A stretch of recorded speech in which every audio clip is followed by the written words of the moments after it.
പണം കാറ് നിർത്തിയിട്ട് വരുവിൻ വരുവിൻ, എന്റെ കാല് തൊട്ട് വന്ദിക്കുവിൻ, 100 റുപ്യ തരാം എന്ന് പറയുന്നവനാണ് വില. ഇന്നലെ ഞാൻ അതിന്റെ കമന്റുകൾ വായിച്ചു. എന്നെ തേതാ തെറി. വിദേശികൾ ഏറ്റവും കൂടുതൽ അറിയുന്ന ആളുകൾ അറിയുന്ന മലയാളി ബഷീർ അല്ല, പൊട്ട യൂസഫ് അലിയാണെന്ന് പറഞ്ഞിട്ടാണ്. യൂസഫ് അലി, നിങ്ങൾ നോക്കത്, കൊട്ടാരക്കര ന്യൂസ് എന്ന് പറഞ്ഞിട്ടൊരു ചാനലിൽ എന്നെ ചീത്ത പറയാണ്. ആര് ബഷീറിനെ ആർക്ക് വേണം? മാളുകൾ ഉണ്ടാക്കിയ യൂസഫ് അലി മതി. 160 രൂപയുടെ ഒരു LED ബൾബ് വാങ്ങുമ്പോൾ യഥാർത്ഥത്തിൽ 38 രൂപ മാത്രമാണ് ആ കമ്പനിക്ക് അതിന് മുതല്. ബാക്കി ഇതിന്റെ വിൽക്കുന്ന ഏജൻസിക്ക്, അതിന്റെ ഡിസ്ട്രിബ്യൂഷൻ ഏജൻസിക്ക് അതിന്റെ ലാഭം എല്ലാമാണ്. അതിന്റെ ഒരു പങ്ക് LED ബൾബ് കണ്ടുപിടിച്ച പാറ്റന്റിനാണ്. നമ്മൾ ഉപയോഗിക്കുന്ന ഏത് സാധനം എന്തും വർദ്ധിച്ചു ഉപയോഗിക്കും തോറും അതിൻ്റെ ഒരു പൈസ വിദേശത്ത് പേറ്റന്റ് ആയിട്ട് പോവുകയാണ്. അറിവ് കൊണ്ട് പണമുണ്ടാക്കുന്നു കോർപ്പറേറ്റ് മൂലധനം. അറിവാണ് ഇന്ന് ഏറ്റവും വലിയ ചൂഷണത്തിന്റെ ഉപാധിയായി മാറിയിരിക്കുന്നത്. ആ അറിവിനെ നമ്മൾ വികേന്ദ്രീകരിച്ചപ്പോൾ ആ വികേന്ദ്രീകരണത്തിലൂടെ ഈ നമ്മുടെ LPG ഗ്യാസ് സിലിണ്ടർ വ്യാപകമാക്കിയില്ലേ, അതുപോലെയാ. LPG ഗ്യാസ് സിലിണ്ടർ പണ്ട് MP-ന്റെ ശുപാർശ കത്തുണ്ടെങ്കിലേ കിട്ടൂ. വളരെ അപൂർവമായിട്ട് മാത്രമേ LPG കിട്ടാറുണ്ടായിരുന്നുള്ളൂ. അത് ഉദാരവൽക്കരണം നടത്തി, ഇഷ്ടം പോലെ കൊടുത്തതിൻ്റെ എന്താ ഗുണം? ഇഷ്ടം പോലെ വില വർദ്ധിപ്പിച്ചു. അപ്പോൾ കൂടുതൽ ഡിസ്ട്രിബ്യൂഷൻ നടത്തുമ്പോൾ കൂടുതൽ ലാഭം. പൈസ കൂട്ടാൻ വേണ്ടിയിട്ടാണ് ഇങ്ങനെ കൊടുത്തത്. അതുപോലെ അറിവും വികേന്ദ്രീകരിച്ചപ്പോൾ ആ അറിവിലൂടെ നമ്മുടെ കേരളത്തിലെ യുവാക്കളെ അടിമകളാക്കുകയായിരുന്നു. എന്താ നമ്മൾ പറഞ്ഞു വന്നിരുന്നത്? വിദ്യാഭ്യാസം നമ്മളെ സ്വതന്ത്രരാക്കുന്നു എന്നാണ്.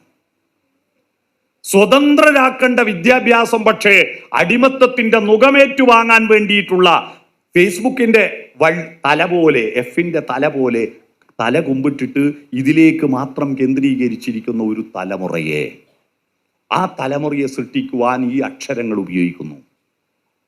സജി ചെറിയാൻ കഴിഞ്ഞ ദിവസം പറഞ്ഞില്ലേ എഴുത്തും വായനയും അറിയാത്തവരാണെന്ന്. എൻ്റെ അഭിപ്രായം 10ാം ക്ലാസ്സിലെ കുട്ടികളെക്കാൾ എഴുത്തും വായന അറിയാത്തവർ ഡിഗ്രി കഴിഞ്ഞവരാ. കാരണം ഇവർക്ക് എഴുത്ത് ഓർമ്മയില്ല. ഈ മംഗ്ലീഷ് ടൈപ്പ് ചെയ്തിട്ട് എഴുത്ത് മറന്നു പോവുക. ആരും എഴുതുന്നില്ല. എൻ്റെ നാട്ടിലൊക്കെ ഒരു അപേക്ഷാ ഫോറം പൂരിപ്പിക്കാൻ ഡിഗ്രി പാസ്സായൻ 8ാം ക്ലാസ് തോറ്റ ബ്രാഞ്ച് സെക്രട്ടറിന്റെ വീട്ടിൽ വരിക. 8ാം ക്ലാസ് തോറ്റ ബ്രാഞ്ച് സെക്രട്ടറിന്റെ വീട്ടിൽ വരും, ഈ അപേക്ഷാ ഫോറം ഒന്ന് എഴുതി തരുമോ? കാരണം ഇവന് എഴുത്ത് മറന്നുപോയി. ടൈപ്പ് മാത്രമായി. അതും ടൈപ്പ് ആണെങ്കിലോ മംഗ്ലീഷാണ്.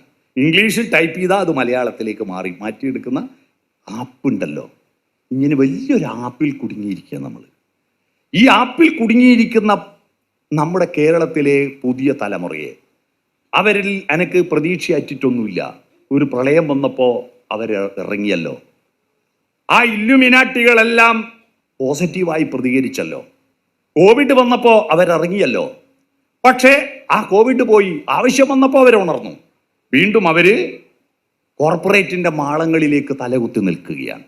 ആ തലകുത്തി നിൽക്കുന്ന ആ യുവതലമുറയെ ഉദ്ബോധിപ്പിക്കുന്ന കവിതകളും പാട്ടുകളും ഉണ്ടാക്കിയെടുക്കാൻ നമ്മുടെ പണ്ടത്തെ കാനനച്ചായയിൽ ആടുമേയ്ക്കാൻ മതിയോ? നമ്മുടെ സാംസ്കാരിക നായകന്മാരും കവികളും ഗൗരവതരമായി വിചിന്തനം നടത്തണം. എന്തേ ഇന്ത്യ മഹാഭാരതം എഴുതിയ നമ്മുടെ രാജ്യത്തിന് ഒരു നോബൽ സമ്മാനം കിട്ടുന്നില്ല എന്നതിന് അതിനെപ്പറ്റി ഒരു ഗവേഷണം നടത്തി നോക്കി, ഒരു പഠനം നടത്തി നോക്കി. ആ പഠനം നടത്തിയതിൻ്റെ റിസൾട്ട് കൃത്യമായിട്ട് ഞാൻ പറഞ്ഞുതരാം. രവീന്ദ്രനാഥ ടാഗോറിന്റെ ഗീതാഞ്ജലിക്ക് ശേഷം ഒന്നും കിട്ടുന്നില്ല ഒരു സാഹിത്യകൃതിക്ക്. എന്തേ കിട്ടാത്തത്? ഞാനിക്കൊല്ലം ഒരു 100 സദസ്സുകളിലെങ്കിലുമായി ചോദിക്കുന്നു. ഭാരതത്തിൻ്റെ അഭിമാനപൂരിതമായിരിക്കുന്ന ഈ ഗ്രന്ഥമുണ്ടല്ലോ ഗീതാഞ്ജലി. ഞാൻ കഴിഞ്ഞ മാസം കുവൈറ്റിൽ ഒരു പരിപാടിക്ക് മലയാളം മിഷന്റെ പ്രവേശനോത്സവം ഉദ്ഘാടനം ചെയ്യാൻ വേണ്ടി കുവൈറ്റിൽ പോയി. അവിടെ പോയപ്പോൾ ഒരുപാട് വിദേശികളെ പരിചയപ്പെടാൻ കാരണം മറ്റൊന്നുമല്ല, എൻ്റെ പ്രസംഗം കൊണ്ടൊന്നുമല്ല, എൻ്റെ സ്റ്റൈല് കൊണ്ടുമല്ല, എൻ്റെ വസ്ത്രം കൊണ്ടാണ്. അവിടെ എല്ലാവരും പാൻറ് ഉടുത്തിട്ടേ നടക്കും, ഞാൻ മുണ്ടുടുത്തിട്ട് നടന്നു. അപ്പം അവർ കൗതുകത്തോടെ മുണ്ടിനെ നോക്കുകയാണ്. ആ അവർ മുണ്ടിൻ്റെ കൂട്ടത്തിൽ സെൽഫി എടുക്കാൻ വന്നു എല്ലാവരും.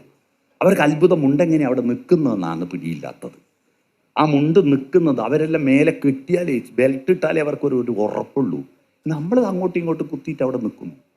അവർക്ക് ഏറ്റവും അത്ഭുതം ഞാൻ കുളത്ത് കുളിക്കാൻ ഇറങ്ങുമ്പോൾ മുണ്ട് മാറ്റുന്നത് കണ്ടിട്ടാണ്. ആ സാങ്കേതിക വിദ്യ എന്താ? അവരെല്ലാം ഒന്ന് അയച്ചിട്ടിട്ടേ വേറെ ഒന്ന് ഉടുക്കൂ. നമ്മളിത് തോർത്തുടുക്കലും മുണ്ട് അയക്കലും ഒരേ സമയത്ത് നടത്തുന്ന സാങ്കേതിക വിദ്യ അവർക്കറിയില്ല. നമ്മൾ തോർത്ത് ചുറ്റി മുണ്ട് ചൊട്ടി വലിക്കുന്ന ഒരു പരിപാടിയില്ലേ, അതൊരു അത്ഭുതത്തോടെ അവർ നോക്കുക. അങ്ങനെയാണ് അവരെല്ലാം ഞങ്ങളെ വന്നിട്ട് പരിചയപ്പെട്ടത്. അപ്പോൾ ഞാൻ ഐ എം ഫ്രം ഇന്ത്യ എന്ന് പറയുമ്പോൾ അവർ പലരും പറഞ്ഞു you are from the land of Gitanjali. ഗീതാഞ്ജലിയെ പറ്റി അവർക്ക് നല്ല ധാരണയുണ്ട്. പക്ഷേ ഞാൻ 100 സദസ്സുകളിലായി ഗീതാഞ്ജലി വായിച്ചവരെത്രാന്ന് ചോദിച്ച് കൈ ഉയർത്താൻ പറഞ്ഞിട്ട് ഞാൻ ഇവിടെ ചോദിച്ചിട്ട് നിങ്ങൾ അപമാനിക്കുന്നില്ല, 0.001% പോലും ആളുകൾ ഗീതാഞ്ജലി വായിച്ചിട്ടില്ല. ആ സാധനത്തെ ഉപയോഗപ്പെടുത്താൻ നമുക്ക് കഴിഞ്ഞോ? ഭജനം പൂജനമാരാധനയും സാധനയും ഹേ നിർത്തുക സാധോ. നിർത്താൻ പറഞ്ഞില്ലേ? ഭജനയും പൂജയും ആരാധനയും. നിജ ദേവാലയ മൂലയിൽ എന്തിരിക്കുന്നു നീ രുദ്ധ കവാടം. വാതിലടച്ചിട്ട് ദേവാലയ മൂലയിൽ എന്തിനാണ് നീ ഇരിക്കുന്നത്? നിഭൃതമിരുട്ടിൽ നിഗൂഢമിരുന്ന് നീ ധ്യാനിക്കും ദൈവതമവിടെ നിലകൊൾവീല. ഇന്നാണ് ഇത് എഴുതിയെങ്കിൽ അടി ഉറപ്പായിരുന്നു ടാഗോറിന്. നീ ധ്യാനിക്കുന്ന ദൈവം അമ്പലത്തിൽ ഇല്ല. നിമീലിതലോചനമൊന്നു തുറക്കൂ, നന്നായി നോക്കൂ. പൂട്ടിയ കണ്ണ് തുറന്നിട്ട് നോക്കൂ. കണ്ണ് പൂട്ടിയിട്ടാണ് നമ്മുടെ രാജ്യം തകർന്നത്. തുറക്കാൻ പറ്റില്ല. കണ്ണ് പൂട്ടി പ്രാർത്ഥിച്ചു. കാലിന്റെ മടമ്പ് കുറവിന് വെച്ചിട്ട് കൈ ഇങ്ങനെ വെച്ചാ വരന്താ. ഈ സങ്കല്പമില്ലേ, വരം തരും ദൈവം ഇങ്ങ് കൊണ്ടത്തരും, മോക്ഷം കിട്ടും. ഈ സങ്കല്പം നമ്മുടെ രാജ്യത്തെ പിറകോട്ടടിച്ചതിനെ പറ്റി പറഞ്ഞു കൊടുക്കാൻ നമുക്ക് ആളുണ്ടായോ? കഴിഞ്ഞ മെയ് 8-ാം തീയതി ഞാൻ കൂത്തുപറമ്പിലേക്ക് കാറിൽ വരുമ്പോ എൻ്റെ വീട്ടിൻ്റെ അടുത്ത് കൈതേരി ഒരു നീലക്കരിങ്കാളി അമ്പലമുണ്ട്. അമ്പലത്തിൽ സാധാരണയിൽ നിന്ന് വ്യത്യസ്തമായ ഒരു തിരക്ക്, ഭയങ്കര തിരക്ക്. ഞാൻ അവിടുത്തെ വാദ്യക്കാരൻ എൻ്റെ ഒരു സുഹൃത്താണ് സതീശൻ. ഞാൻ വിളിച്ചു ചോദിച്ചു, സതീശ എന്താ ഇന്ന് വിശേഷം? അത് ഇന്ന് SLC റിസൾട്ട്. കുട്ടികൾ അവിടുത്തെ പ്രത്യേകത, അമ്പലത്തിൽ പ്രാർത്ഥനകൾ എഴുതി കൊടുക്കും. പൂജാരി ആ പ്രാർത്ഥന വെച്ചിട്ടാണ്, അതുകൊണ്ടാണ് ഇത്രയും ആള് വരുന്നത്. കാരണം ബാക്കി എല്ലാവരും മനസ്സ് പ്രാർത്ഥിക്കുന്നതല്ലേ, ഇത് ഡയറക്റ്റ് ഭാഷയിലൂടെ കൊടുക്കുകയാണ്. നോക്കുമ്പം 200, 500, 100 ഇട്ടിട്ട് കുട്ടികളെല്ലാം A+ വേണം എഴുതി കൊടുത്തിരിക്കുക. എൻ്റെ കാറിൽ എൻ്റെ മോനുണ്ടായിരുന്നു, +2ന്റെ പരീക്ഷ എഴുതിയത്. ഞാൻ ഒറ്റ ചിരിച്ചപ്പോൾ മോൻ ചോദിച്ചു, അച്ഛനെന്തിനാ ചിരിച്ചത്? ഞാൻ പറഞ്ഞത്, ഞാൻ നീലക്കരിങ്കാളിൻ്റെ അവസ്ഥ ആലോചിച്ച് ചിരിച്ചതാ. എന്താ അത്? കാരണം ഇവൻ്റെ പേപ്പർ വാല്യുവേഷൻ 3 ആഴ്ച മുമ്പ് കംപ്ലീറ്റ് ആയി. അത് മുഴുവൻ ടാബുലേഷൻ നടത്തി, അത് മുഴുവൻ കമ്പ്യൂട്ടറിൽ അടിച്ചു കയറ്റി. 3 മണിക്ക്, ഇന്ന് വൈകുന്നേരം 3 മണിക്ക് വിദ്യാഭ്യാസ വകുപ്പ് മന്ത്രി ശിവൻകുട്ടി അത് എൻ്റർ ബട്ടൺ അമർത്തിയാൽ അത് നെറ്റിൽ അപ്ലോഡ് ആവും. ഇതെല്ലാം റെഡിയായി നിൽക്കുമ്പോൾ ഈ 500 കൊടുത്തിട്ട് A+ വേണമെന്ന് ഇവൻ ആവശ്യപ്പെട്ടാൽ 3 മണിക്ക് മുമ്പ് തിരുവനന്തപുരത്ത് എത്തണമെങ്കിൽ വന്ദേ ഭാരത് കയറാണ്ട് വരാനാവില്ല നീലക്കരിങ്കാളി. ഇവിടെ എത്തിയിട്ട് കമ്പ്യൂട്ടറിന്റെ പാസ്വേഡ് അറിയാതെ ഇതിൻ്റെ ഉള്ളിൽ കയറാൻ പറ്റില്ല. അപ്പൊ കമ്പ്യൂട്ടർ ഹാക്ക് ചെയ്തിട്ട് അകത്ത് കയറിയിട്ട് ഇവൻ എഴുതി തെറ്റിച്ചതെല്ലാം ശരിയാക്കിയിട്ട് മാർക്ക് തട്ടിപ്പ് നടത്തുന്ന ആളാണ് ദൈവമെന്ന് നമ്മുടെ കുട്ടികളോട് ആരാ പറഞ്ഞു കൊടുത്ത്? ഒരു സ്കൂളിലും നിങ്ങൾ അറിയുമോ? ഒരു സ്കൂളിലും സൂര്യഗ്രഹണവും ചന്ദ്രഗ്രഹണവും ഉണ്ടാകുന്നത് രാഹു വിഴുങ്ങിയിട്ടാ, പാമ്പ് വിഴുങ്ങിയിട്ടാന്ന് പഠിപ്പിക്കുന്നില്ലല്ലോ. ചന്ദ്രന്റെ മറവ് കൊണ്ട് സൂര്യനെ കാണാതാകുന്നത് സൂര്യഗ്രഹണം, ഭൂമിയുടെ നിഴലിൽ ചന്ദ്രനിൽ പതിയുന്നത് ചന്ദ്രഗ്രഹണം. ഇതാണല്ലോ പഠിപ്പിക്കുന്നത്. പക്ഷേ ഞാൻ എല്ലാ ഇത് പഠിപ്പിക്കുന്ന അധ്യാപകരുടെ വിവാഹത്തിനല്ല രാഹുകാലം നോക്കൂ. അതേതാ സാധനം? അങ്ങനെ ഒരു രാഹു എവിടെയാ? എല്ലാ കലണ്ടറിലും, അത് ഇടതുപക്ഷത്തിന്റെ ബാങ്കുകൾ നടത്തുന്ന കലണ്ടറിലുണ്ട് രാഹുകാലവും ഗുളികകാലവും. ഗുളികകാലം ഇല്ലെന്ന് പറയാൻ പറ്റില്ല. രാവിലെ 1, ഉച്ചക്കര, രാത്രി 2 എന്ന മട്ടിൽ ഗുളിക കഴിക്കുന്ന കാലം ഉണ്ടാകാം. ഈ രാഹു എന്ന് പറഞ്ഞൊരു സാധനമുണ്ട് ഈ ലോകത്ത്. എന്നിട്ടും ഈ കഴിഞ്ഞ തെരഞ്ഞെടുപ്പിൽ ഇടതുപക്ഷത്തിലടക്കമുള്ള 18 സ്ഥാനാർത്ഥികൾ രാഹുകാലം നോക്കിയിട്ടാ നോമിനേഷൻ കൊടുത്തത്. അറിയോ? രാഹുകാലം നോക്കി നോമിനേഷൻ കൊടുക്കുന്നു. എവിടെ രാഹു? പിന്നെ എങ്ങനെ ഈ നാട് നന്നാവും? ശാസ്ത്രബോധമാണ് ഈ ലോകത്തെ മാറ്റിയത് എന്ന ബോധം ഉൾക്കൊണ്ടാതെ വീണ്ടും അന്ധവിശ്വാസത്തിലേക്ക് പോവുക, അനാചാരത്തിലേക്ക് പോവുക. കേരളം എവിടത്തേക്ക് പോകുന്നു? കുട്ടിച്ചാത്ത മഠങ്ങൾ തൃശ്ശൂർ എത്രയാണ്? ഓരോ പാർട്ടിക്കും ഓരോ മഠമുണ്ട്. എത്രയാ കുട്ടിച്ചാത്ത മഠം? ആലോചിച്ച് നോക്കൂ. സ്ഥാനാർത്ഥികൾ ഏറ്റവും കൂടുതൽ പോകുന്നത് ഇടതുപക്ഷം അടക്കം പോകുന്നത് എവിടെയാ പോകുന്നത്? ആദ്യം പോകുന്നത് തൊഴിൽശാലകളിലല്ല, അരമനകളിലാണ്, പണിക്കന്മാരുടെ വീടുകളിലാണ്, കരയോഗങ്ങളിലാണ് അവർ പ്രധാനമായി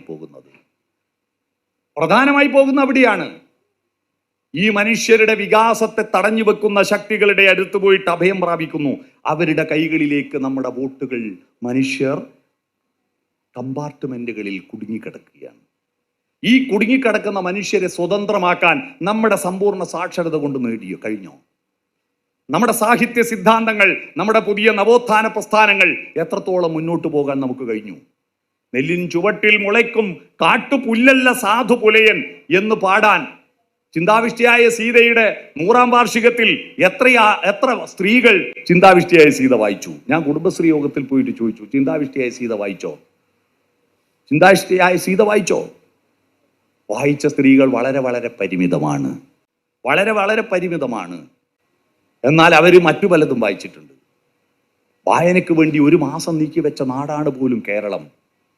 കർക്കടക മാസത്തിൽ അധ്യാത്മരാമായണ പാരായണം. പക്ഷെ എന്താ, കർക്കടകം 31-ാം തീയതി ഇത്യധ്യാത്മരാമായണേ ഉമാമഹേശ്വര സംവാദേ യുദ്ധകാന്ഡം സമാപ്തം പൂട്ടിയ പിന്നെ അടുത്ത 11 മാസം ഒരക്ഷരം വേറെ വായിക്കില്ല. ഇത് മാത്രം വായിച്ചിട്ടോ അതിലുള്ളത് എന്തെങ്കിലും അർത്ഥമറിഞ്ഞോ?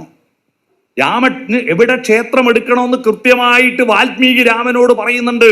സന്തുഷ്ടചിത്തരായി സമദൃഷ്ടരായി ബഹുജന്തുക്കളിൽ ദ്വേഷഹീന മനസ്കരായി ശാന്തരായി നിന്നെ ഭജിപ്പവർ തന്നുടെ സ്വാന്തം നിനക്ക് സുഖവാസ മന്ദിരം. ഏതെങ്കിലും ഒരാളുടെ സ്വാന്തം ഹൃദയം ഇന്ത്യയിൽ എത്ര ആളുടെ ഉള്ളിൽ രാമന് സുഖവാസ മന്ദിരം ഉണ്ടാവും? സന്തുഷ്ടി വേണം, ഒന്ന് നമ്പർ 1. ആർക്കും ഉണ്ടോ? സമദൃഷ്ടി വേണം, എല്ലാവരും ഒരുപോലെ കാണണം, ഉണ്ടോ? ബഹുജന്തുക്കൾ ദ്വേഷഹീന മനസ്കരായി, ഹിന്ദുക്കളിലല്ല, ജന്തുക്കളോടൊന്നും തന്നെ വിദ്വേഷമില്ലാത്ത മനസ്സോടെ ശാന്തരായിട്ട് നിന്നെ ഭജിക്കുന്നവരുടെ ഹൃദയത്തിലാണ് രാമ. ആ ശാന്തഭാവം മനുഷ്യന്റെ ഉള്ളിൽ അക്രമവാസനയുണ്ടല്ലോ. അക്രമത്തിന്റെ ഒരു സിംഹമുണ്ട് നമ്മുടെ ഉള്ളിൽ, കടിച്ചു കീറുന്ന ഒരു സിംഹമുണ്ട്. ആ സിംഹം തലതിരിഞ്ഞു പോകാൻ ആഹ്വാനം ചെയ്തൊരു മനുഷ്യനുണ്ട്. നിന്റെ ഉള്ളിൽ ലോകം ടെറിറ്ററികൾ കീഴടക്കുന്ന രാജാവായിരിക്കുന്ന ഒരു സിംഹമുണ്ട്, ഇല്ലേ? അതുകൊണ്ടല്ലേ കാട്ടിലെ രാജാവ് ആരാന്ന് ചോദിച്ചാൽ സിംഹമാണെന്ന ഉത്തരം. പക്ഷെ ആ വിവരം ഇതുവരെ സിംഹം അറിയില്ല. അറിഞ്ഞ പിറ്റേന്നത് കൊട്ടാരം വേണമെന്ന് പറയുക, അത് നിലത്ത് കിടന്നുറങ്ങുക. നമ്മളാണ് കാട്ടിലെ രാജാവിനെ നിശ്ചയിച്ചത്. എന്തുകൊണ്ട്? ടെറിറ്ററികൾ കീഴടക്കുന്ന ആരൊരാളൻ കുതിരയെ കെട്ടുവാൻ ആരൊരാൾ അതിൻ മാർഗം മുടക്കുവാൻ എന്ന് പറഞ്ഞു പോകുന്നൊരു ഇച്ഛാശക്തി സിംഹത്തിന്റെ ഉള്ളിലുണ്ട്. ആ ഇച്ഛാശക്തി 4 ദിക്കിലേക്ക് തിരിച്ചുവിടാൻ, അല്ലാതെ കലിംഗ യുദ്ധത്തിൽ പരസ്പരം അഭിമുഖമായി പോരടിക്കുന്ന അക്രമകാരിയായ സിംഹങ്ങളെ 4 ദിക്കിലേക്ക് തിരിച്ചു പോകൂ എന്ന് ആഹ്വാനം ചെയ്തിട്ട് അശോകൻ ലോകത്താകമാനം സ്ഥാപിച്ച സ്തംഭമാണ് അശോക സ്തംഭം. 4 സിംഹങ്ങൾ അഭിമുഖമായിട്ടല്ല പരാങ്മുഖമായിട്ട് 4 ദിക്കുകളിലേക്ക് പോകുന്ന അശോക സ്തംഭം. ഇതിന്റെ അർത്ഥം എന്തെന്ന് ഇന്ത്യൻ പ്രധാനമന്ത്രിക്ക് പോലും അറിയില്ല. ശാന്തഭാവത്തിലുള്ള സിംഹങ്ങൾക്ക് പകരം പാർലമെന്റ് മന്ദിരത്തിന്റെ മേലെ അദ്ദേഹം സ്ഥാപിച്ച് ഹൈന്ദവാചാര പ്രകാരം പൂജ നടത്തിയിട്ട് പ്രതിഷ്ഠിച്ചു.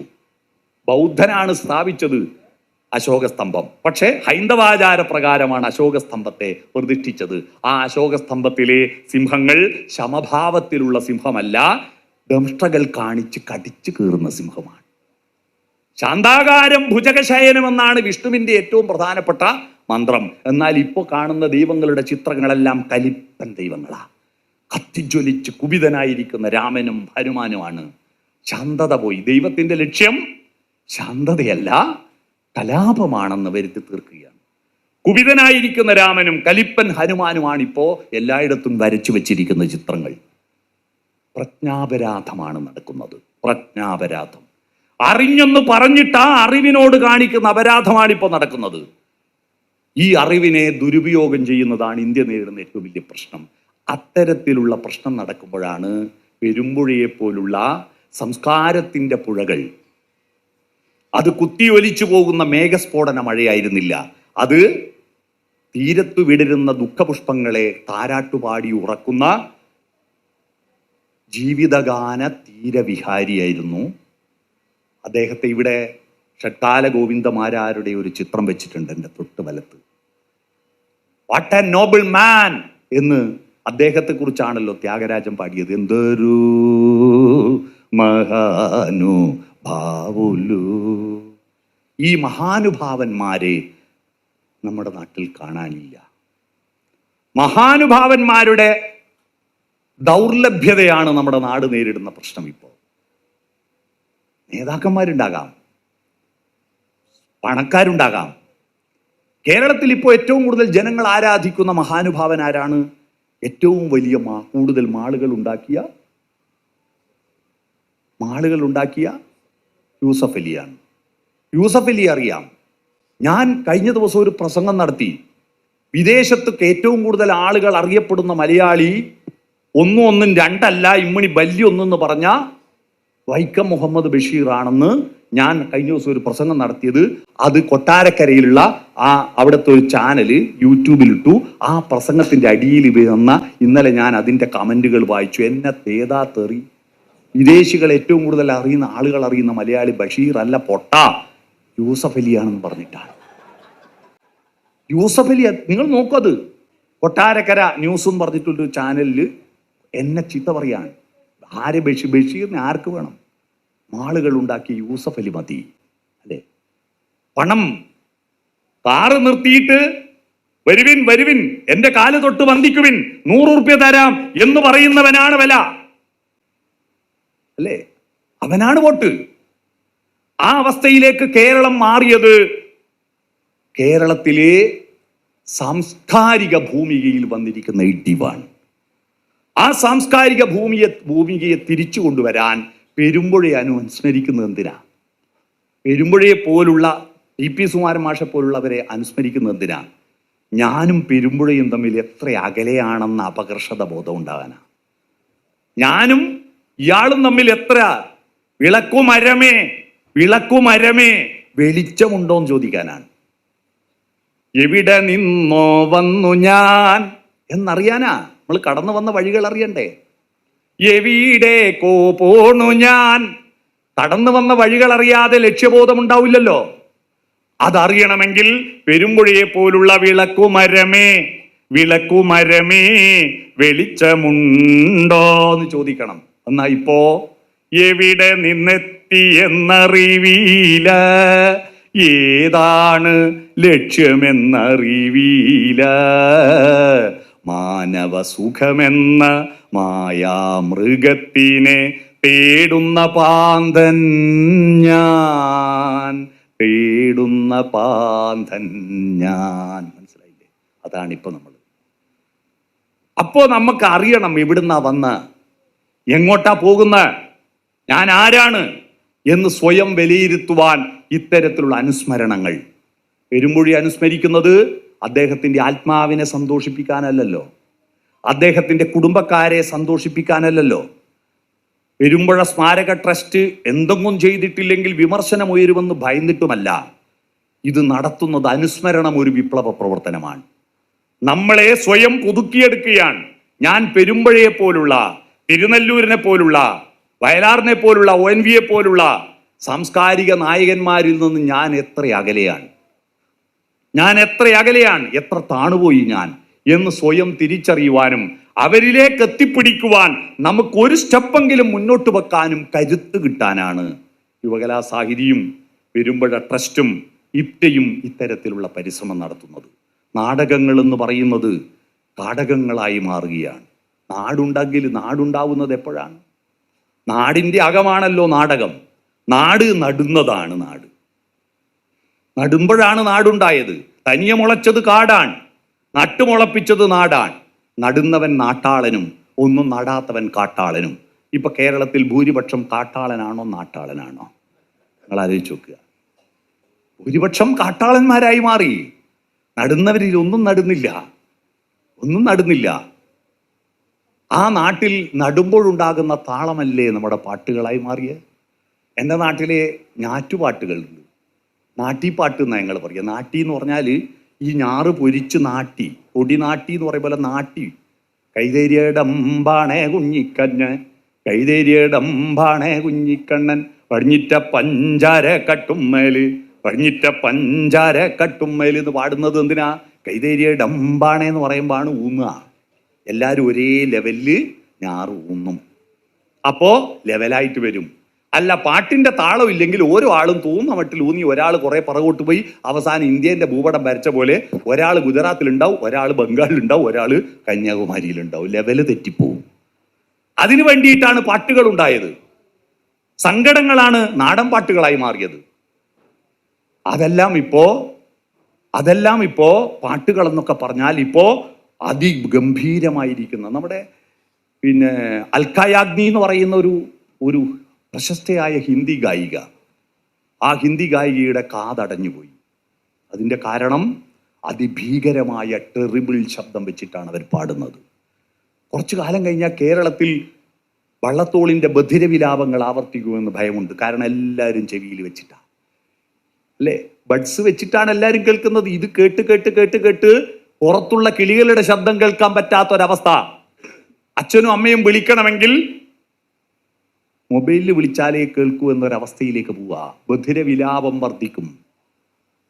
ശബ്ദങ്ങളില്ലാത്ത, സ്വാഭാവിക ശബ്ദങ്ങളില്ലാത്ത, എല്ലാം യന്ത്രമായി യന്ത്രന്മാരായി മാറുന്ന ഒരു ലോകത്തേക്ക് പോകുമ്പോൾ ആർദ്രത എന്ന് പറയുന്ന ഒരു സാധനമില്ലേ, സൗന്ദര്യബോധം, അനുഭൂതി എന്ന് പറയുന്ന ഒരു സാധനമില്ലേ, ഇതൊന്നുമില്ലാത്ത ഒരു പൂവിനെ കണ്ടാൽ, ഒരു പൂമ്പാറ്റയെ കണ്ടാൽ, ഒരു കുഞ്ഞിന്റെ പുഞ്ചിരി കണ്ടാൽ, ഒരു പുഴയുടെ കളകള നിസ്വരം കേട്ടാൽ നെഞ്ചിലുലാവുന്നു നിത്യനിർമ്മല പൗർണമി എന്ന് പറയുന്ന അക്കിത്തത്തിന് പകരം അൽഫാം കണ്ടാൽ, ഷവർമ കണ്ടാൽ മാത്രം നെഞ്ചിലുലാവുന്നു നിത്യനിർമ്മല പൗർണമി എന്ന അവസ്ഥയിലേക്ക് പോവുക. നമുക്കെല്ലാം ഒരുപാട് പേരുണ്ടെങ്കിലും മരിച്ചാൽ നമുക്ക് ഒരു പേരേ ഉള്ളൂ, ശവം അല്ലെ മയ്യത്ത്.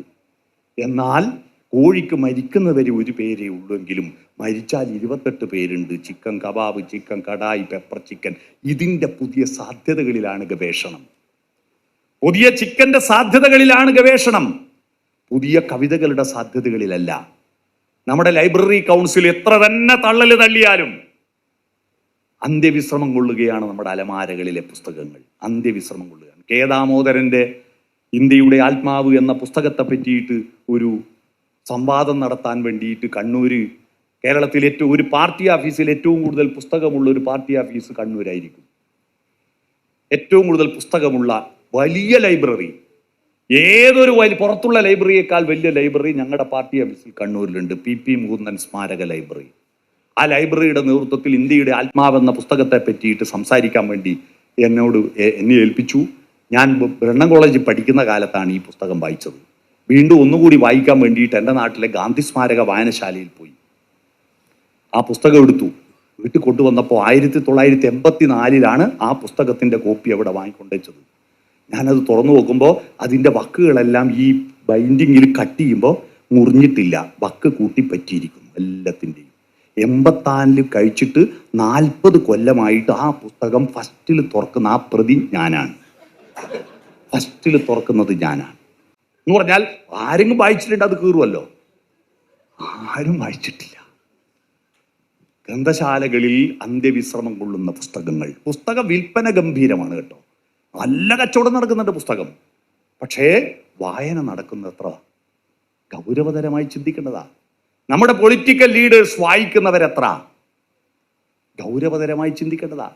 ഞാൻ കഴിഞ്ഞ ദിവസം ഒരു രാഷ്ട്രീയക്കാരിരിക്കുന്ന സദസ്സിൽ വെച്ച് സന്തോഷ് ഏച്ചിക്കാനത്തിൻ്റെ ബിരിയാണിയെക്കുറിച്ച് പറഞ്ഞപ്പോൾ അവിടെയുള്ള ഒരു രാഷ്ട്രീയക്കാരൻ പോലും ബിരിയാണി എന്ന് പറഞ്ഞ പുസ്തകം, ആ കഥ വായിച്ചിട്ടില്ല.